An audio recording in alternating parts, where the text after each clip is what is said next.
नमो तस् भगवतो अरहतो सम्मा संबुद्धस्स। नमो तस् भगवतो अरहतो सम्मा संबुद्धस्स। नमो तस् भगवतो अरहतो सम्मा संबुद्धस्स।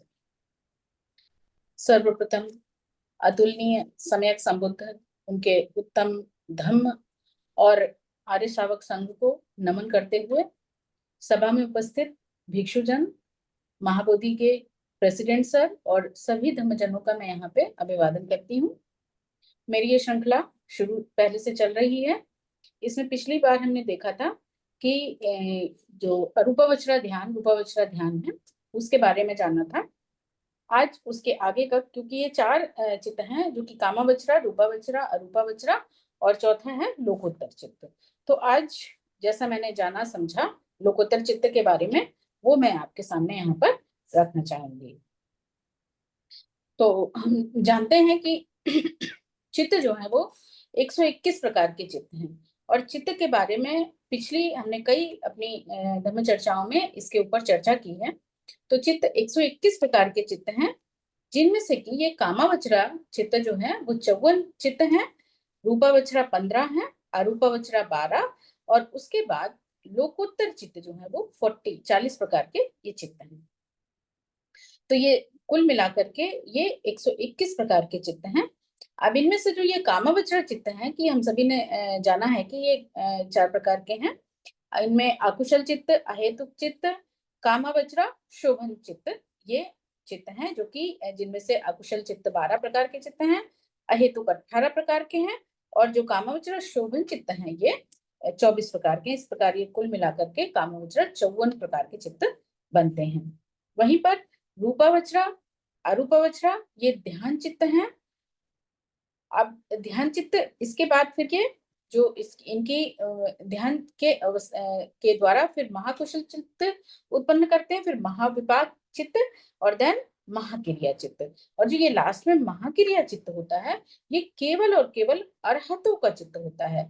जो लोकीय जन है, जो पथुक जन है, उनके लिए उनका ये चित्त नहीं होता है, बल्कि जो स्टेजेस को पार करते हुए रूपावचरा से फिर रूपावचरा ध्यान करते हुए, ध्यान चित्त को अपने डेवलप करते हुए, महाकुशल चित्त से फिर महाकुशल विपाक चित्त उत्पन्न करते हुए जब ये महाक्रिया चित्त को प्राप्त कर जाते हैं, तो ये जो लास्ट का महाक्रिया चित्त होता है ये केवल और केवल अरहतों का चित्त होता है। मीन्स उस स्टेज को ये प्राप्त कर चुके होते हैं। चूंकि ये अरहतों का चित्त क्यों कहा गया है, क्योंकि ये महाक्रिया चित्त है। यहाँ पर कर्म जनरेट नहीं हो रहे होते हैं। इस यहाँ पर क्योंकि कर्म जनरेट नहीं होते हैं, उसका कारण है कि यहाँ तक अते अते जो चेतना होती है वो वॉश आउट हो चुकी होती है, चेतना नहीं होती है। क्योंकि चेतना ही कर्म को जनरेट कर रही होती है, इसलिए यहाँ पर कर्मों का निर्माण नहीं होता है, केवल और केवल क्रिया रह जाती है। जो कि आम जीवन है वही रह जाता है। आम जीवन मीन्स ये नहीं कि ये जो हम जैसे लोगों का जीवन है वो नहीं, बल्कि उनका इस लाइफ के जो एसेंशियल पार्ट्स होते हैं वो रह जाते हैं। उसके पश्चात फिर ये जो लोकोत्तर चित्त है, जो 40 प्रकार का चित्त है, इसमें सिर्फ और सिर्फ दो चित्त रह जाते हैं। दो में मीन्स यहाँ पर लोकोत्तर मार्ग चित्त जो 4 हैं और लोकोत्तर फल चित्त वो भी 4 हैं, ये रह जाते हैं। जैसा कि हमने पिछले देखा कि कामवचरा में चूंकि अकुशल चित्त भी है, अब उसके बाद रूपवचरा तक आते आते अकुशल चित्त वॉश आउट हो चुका है, वो खत्म हो चुका है। अरूपावचरा में चूंकि यहाँ पर ध्यान चित्त डेवलप हो रहा है, तो यहाँ महाकुशल चित्त डेवलप हो गया है और उसके पश्चात ये महाविपाक चित्त हो गया है, डेवलप हो रहा है। तो फिर जब लोकोत्तर की अवस्था तक आते आते फिर यहाँ पर केवल दो चित्त रह जाते हैं, जिनमें से कि लोकोत्तर मार्ग चित्त 4 हैं और लोकोत्तर फल चित्त। मार्ग और फल ये दो चीजें वहां पर रह जाती हैं। अब चूंकि कामावचरा चित्त एक जो पर्सन, ये जो आम पथुजन है, जो हम लोग हैं, उनके भीतर अकुशल चित्त विद्यमान है। तो इस ध्यान की अवस्था के थ्रू कामावचरा से रूपावचरा तक पहुंचने में बहुत ज्यादा समय नहीं लगता है। बहुत ज्यादा वहां पर प्रयास की भी जरूरत, मतलब कुछ प्रयास करके रूपावचरा तक पहुंचा जा सकता है, फिर रूपा वज्र से अरूपा वज्र स्थिति तक पहुंच सकते हैं। लेकिन अरूपा वज्र से लोकोत्तर तक पहुंचने के लिए बहुत ज्यादा प्रयास की जरूरत होती है, ज्यादा मतलब उसको ऐसे प्रयास करने की जरूरत होती है कि फिर वो ये लास्ट स्टेज होती है, क्योंकि लोकोत्तर कहा गया है मीन्स लोक से ऊपर, तो उस अवस्था तक के लिए हमको बहुत ज्यादा प्रयास की जरूरत वहां पर रहती है।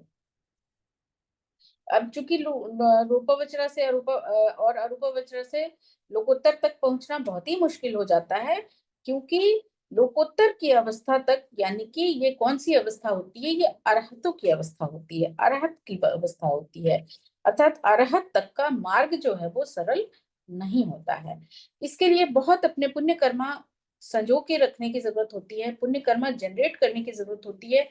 वो केवल एक ही जो कहते हैं कि जो हमने पिछली अपनी कई गाथाओं में भी उसको सुनते हैं, कई कथाओं में हम अटकथाओं में पढ़ते हैं कि भगवान बुद्ध के सामने वो भगवान ने एक उसको उपदेश दिया या प्रवचन दिया जो कुछ भी, उसके पश्चात वो अरहत हो गया। तो वो ऐसे ही अरहत नहीं हो गया वहां पर कि सुना और बस अरहत हो गया। उसने पिछले पिछले कई कई जन्मों से उन कुशल कर्मों को स्टोर करके रखा होता है, उन कुशल कर्मों को करके उनको स्टोर करके ये जो लास्ट लोकोत्तर की अवस्था उसको अरहत की प्राप्त हुई है। इस जन्म में वो जो छोटा सा एक प्रयास रह गया था, क्योंकि वो भगवान बुद्ध के मुख से उनको सुनना था, और ये भी उनका एक कर्म फल था, ये भी उनका एक कुशल कर्म फल था, जो कि भगवान के सामने आकर के उनको अरहत की अवस्था मिली है, उनके प्रवचन से ही उनको कल्याण हो गया, उनका अरहत फल प्राप्त हुआ है उनको। तो ये पिछले पुण्य कर्मा है, ये कोई एक मिथक स्टोरी भर नहीं होती है। इसको जब हम डीपली इस चीज को सोचें कि लोगों ने तो ऐसे ही कह दिया कि भगवान के सामने भगवान ने एक वचन दे दिया, भगवान ने एक प्रवचन उनको सुना दिया, उपदेश कर दिया और वो अरहत हो गया, तो ऐसे ही अरहत नहीं हो गया है। उसके पिछले बहुत बहुत पुण्य कर्मा स्टोर थे, जिसकी वजह से फिर वो जो थोड़ी सी कमी रह गई थी वो वहां पर भगवान के सामने कंप्लीट हुई और वो अरहत फल को प्राप्त। तो इस तरीके से हम देखा कि रूपावचरा अरूपावचरा में महाकुशल और महाविपाक चित्त हैं, और यहाँ पर महाक्रिया चित्त भी है। तो महाक्रिया चित्त जो कि अरहतों का चित्त होता है, ये जहां पर कि सिर्फ कार्य हो रहा होता है, कर्म जनरेट नहीं हो रहा होता है। कार्य मीन्स जो इस फिजिकल बॉडी के जो कार्य नीड है वो हो रहे होते हैं, क्योंकि यहाँ पर चेतना नहीं होती है, यहाँ पर उपादान सारे नष्ट हो गए हैं, यहाँ पर सारे जो उनकी तृष्णाएं हैं वो नष्ट हो गई होती हैं। तो इसलिए फिर यहाँ पर चेतना नष्ट होने की वजह से कर्म जनरेट यहाँ पर नहीं हो रहे होते हैं। तो इस वजह से चेतना के उपस्थिति न होने की वजह से, उसके नष्ट हो जाने की वजह से किसी भी तरह का कोई कर्म यहाँ पर जनरेट नहीं होता है। भगवान ने कहा कि भिक्षु मैं चेतना को ही कर्म कहता हूँ। तो चेतना यानी जहां चेतना होगी वहीं कर्म होगा। तो जब चेतना को वॉश आउट कर दिया, चेतना नष्ट हो गई है, तो कर्म का जनरेट होना स्वाभाविक ही है कि रुक जाएगा, फिर कर्म जनरेट नहीं होगा। तो कामावचरा, रूपावचरा और अरूपावचरा चित्त, ये जो कंबाइंड फॉर्म से हैं, ये तीन जो चित्त हैं, ये कंबाइंड फॉर्म से मिलकर के इनको क्या कहते हैं, इनको लोकीय चित्त कहा जाता है। तो इस प्रकार से ये लोकीय चित्त और फिर लोकोत्तर चित्त। तो लोकीय चित्त कितने चित्त हैं? लोकीय 81 चित्त, कामवचरा के 54, रूपावचरा के 15 चित्त और अरूपावचरा के 12 चित्त। तो ये कुल मिलाकर के 81 चित्त ये लोकीय चित्त होते हैं। लोकीय यानी कि इसी लोक में जो चित्त उत्पन्न हो रहे हैं वो लोकीय चित्त हैं।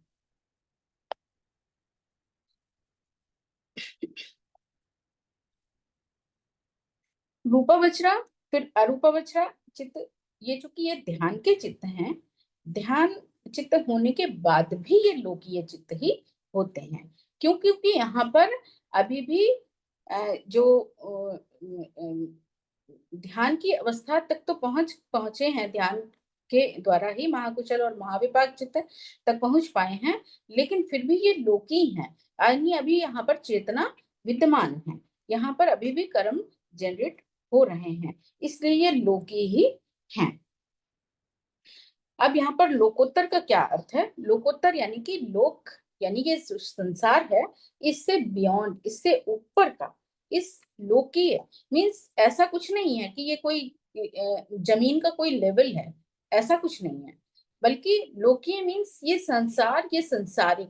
भगवान ने इस 5 फीट के ये जो हमारा बॉडी है, हमारा जो ये नाम रूप है, इसी को भगवान ने लोक कहा है। तो मीन्स लोकीय यानी कि इस संसारिक जो चेतना, जो कर्म और जो संज्ञा संस्कार हैं, उसी के भीतर बने रहना, ये लोकी है। और जब इससे बियॉन्ड चले गए, मीन्स नाम रूप से हम बियॉन्ड चले गए, वो लोकोत्तर स्टेज हो गई है। यहाँ पर किसी भी तरीके की जमीन का कोई वो ट्रांसफॉर्मेशन नहीं हुआ है। मीन्स ना तो हमने पृथ्वी छोड़ी है, ना हम चांद पे पहुंचे हैं।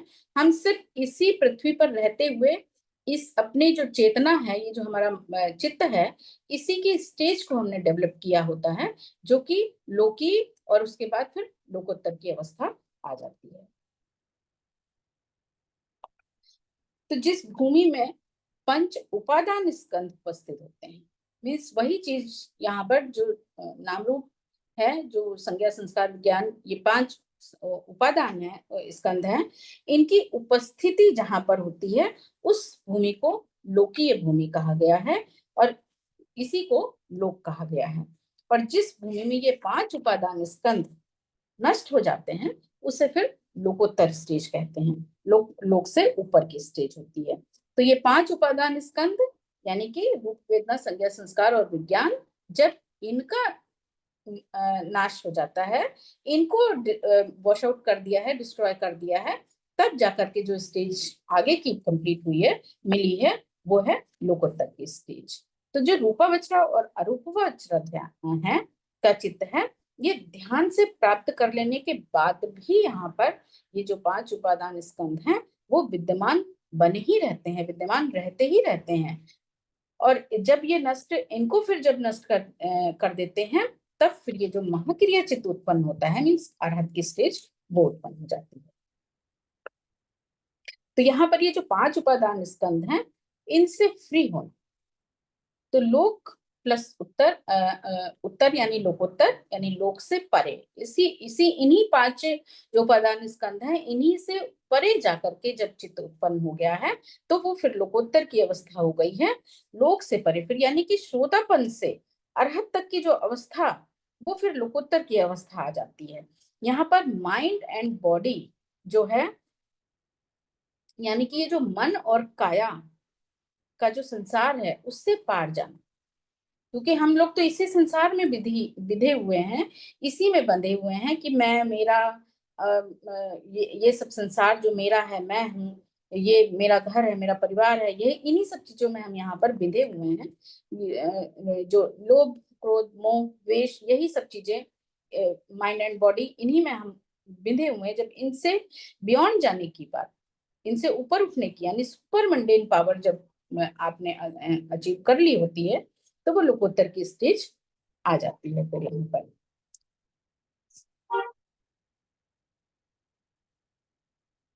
तो इन्हीं लोकीय बातों से परे जाकर के जब चित्त डेवलप हो गया है, अब जब इन चीजों से परे जाकर के जब लोकोत्तर की अवस्था आ जाती है, तब फिर ये बातें हमारे लिए कोई मायने नहीं रखती हैं। फिर उस अवस्था में जाकर के ये जो लोकीय बातें हैं, ये इनसे फिर वहां पर उस सुपरमंडन स्टेज में इनका कोई भी महत्व नहीं रह जाता है, ये वहां पर कोई अपना असर नहीं रख पाती हैं। तो हम साधारण जन चूंकि इसी लोक में, इस लोक में, इस संसार में, इसी लोभ मोह द्वेष, इसी अवस्था में बंधे हुए हैं, इसीलिए हमको क्या कहा गया है, इसीलिए जो हम इस संसारिक जन है, वो सब आर्य, वो सॉरी, पृथक जन कहा गया है। और जो इनसे परे चले गए हैं इन अवस्था से, तो फिर वो आर्य पुद्गल को कहा गया। जब इन लोभ मोह क्रोध द्वेष द्वेष की ये जो भावना है, और ये जो 5 उपादान स्कंध हैं, इनसे फ्री होकर के जब जो अवस्था प्राप्त होती है, वो आर्य पुद्गल की अवस्था फिर वहां पर उनको कहा, मतलब एक संज्ञा उनको ये देने दी जाती है फिर। तो जब इस लोकोत्तर की अवस्था यानी कि निर्वाण की अवस्था, अरहत्व प्राप्ति की अवस्था, और यही एक जो भिक्षु जन हो या एक उपासक हो जो धम्म संघ के मार्ग में लगा हुआ है, बुद्ध धम्म और संघ के मार्ग में लगा हुआ है और इन स्टेजेस को प्राप्त करने के लिए लगा हुआ है, तो उसकी एक सबसे जो फल प्राप्ति की अवस्था है, जो लास्ट फल प्राप्ति की अवस्था है, वो निर्वाण अरहत्व की प्राप्ति ही वो लास्ट स्टेज है फिर वहां पर।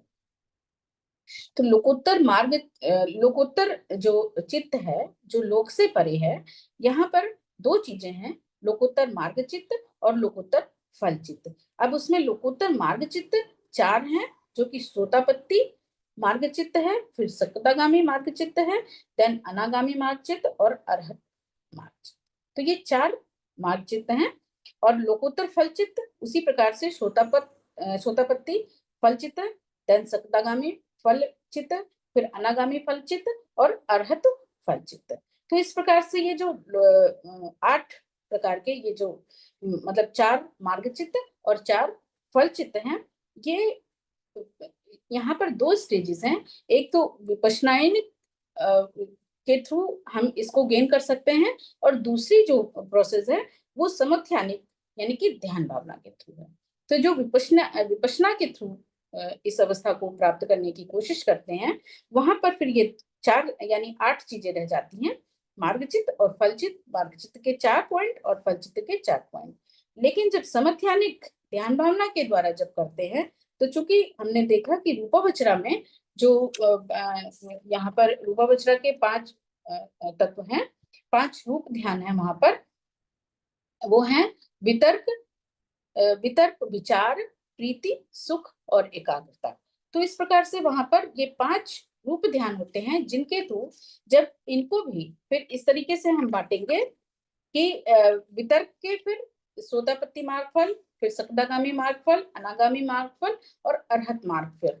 तो इस प्रकार से जो 5 तत्व हैं, उन 5 तत्व के ये 4 जब मार्ग को देखते हैं तो फिर ये 20 हो जाते हैं। उसी प्रकार से ध्यान के जब फल चित्त को देखते हैं, तो उसी वही वितर्क फल चित्त, विचार फल चित्त, प्रीति फल चित्त, सुख फल चित्त और एकाग्रता फल चित्त जो है, तो ये 5 जो फल चित्त हैं वहां पर भी फिर इन 5 को जब हम सकदागामी, सोतापट्टी, सकदागामी, अनागामी और अरहत इन चारों में बांटते हैं, तो फिर वहां पर ये 20 हो जाते हैं। तो इस प्रकार से 20 एंड तब ये 40 चित्त वहां पर जब ध्यान भावना के समध्यानिक ध्यान के थ्रू जब इस अवस्था को प्राप्त करने की कोशिश करते हैं, तब वहां पर ये 40 चित्त हो जाते हैं। और जब विपश्यना के थ्रू करने की कोशिश करते हैं, तब ये केवल 8।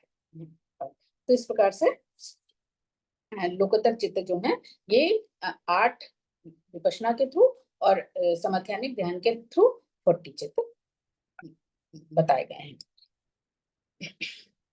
तो इस मार्ग चित्त में जो भी आर्यपुगल बनने के लिए सबसे पहले अपने जो उसके 10 संयोजन हैं उनको नष्ट करता है।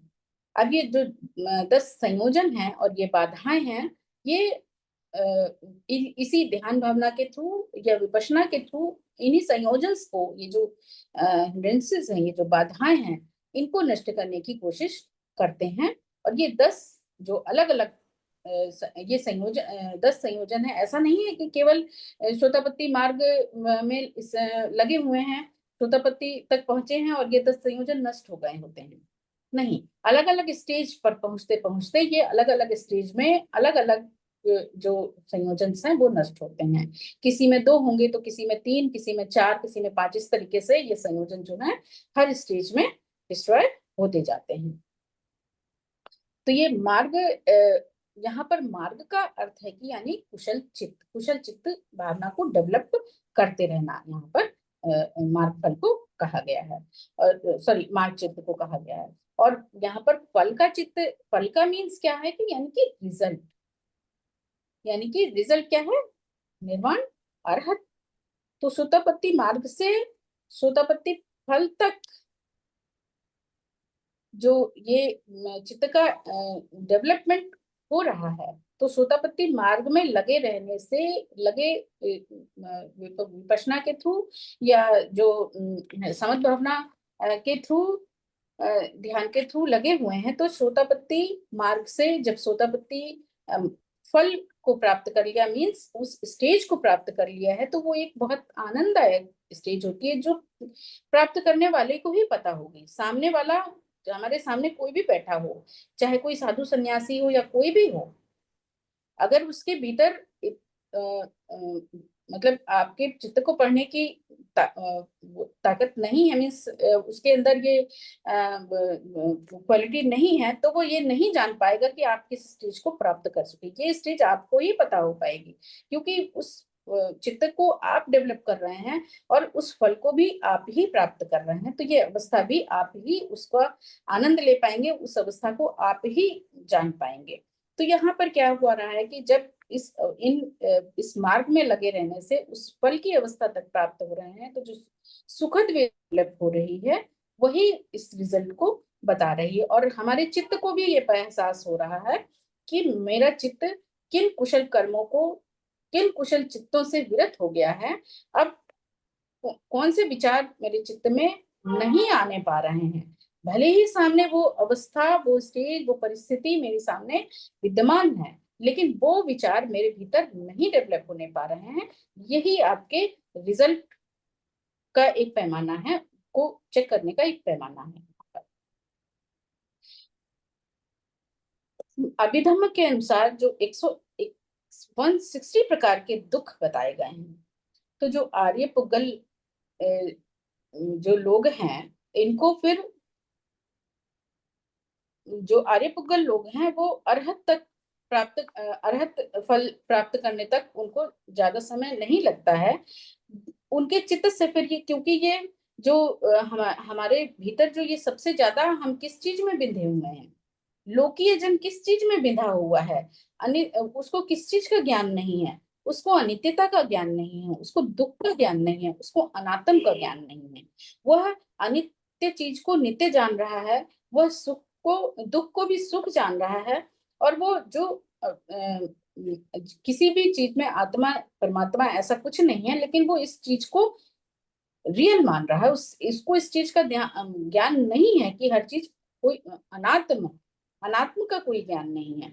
तो इस लोकोत्तर स्टेज तक आते आते इस चीज का ज्ञान हो जाना कि हर चीज अनित्य है, हर चीज में दुख ही दुख है। दुख ही दुख यहाँ पर कहने का ये अर्थ नहीं है, बहुत से लोग ये सेंस लगा लेते हैं कि आप तो बहुत निगेटिविटी की बात कर रहे हैं, आप तो हर समय रोने धोने की बात कर रहे हैं, आप तो ये चाहते हैं कि हम बस दुख में ही पड़े रहें, हम कोई इंजॉयमेंट ही ना करने पड़ कर पाए।